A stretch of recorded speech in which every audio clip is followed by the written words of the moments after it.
Wawawin mapapanood muli sa GMA7 sa dati nitong timeslot.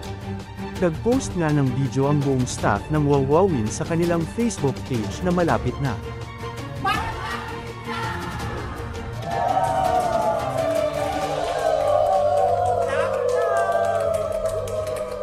Ang tanong ng nakakararami, paano si Dingdong Dantes?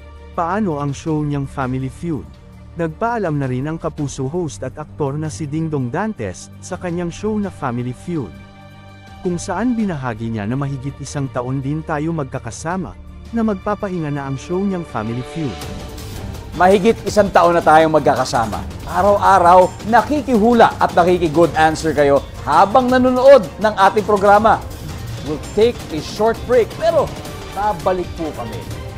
Sa tingin ko pinaghahandaan na ng GMA7 ang posibleng tapatan ng Wawawin at TVJ, pwedeng din ang It's Showtime laban sa Wawawin. Kasi alam naman nating lahat na sa TV5 lumipat ang TVJ.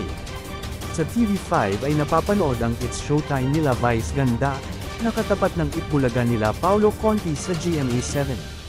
Dahil napunta na ang TVJ sa TV5, posibleng sila ang papalit sa time slot ng It's Showtime para tapatan ang sinasabi ng mga netizen na peking Itbulaga ng mga halos host. At ang It's Showtime naman ay mapupunta sa hapon, na makakatapat ng show ni Willie Revillame.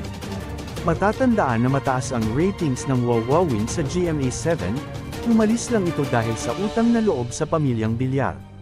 Dahil sa mahinang signal ng All TV at nahinto lahat ng programa doon, kasama ang kay Willie Revillame na Wawawan.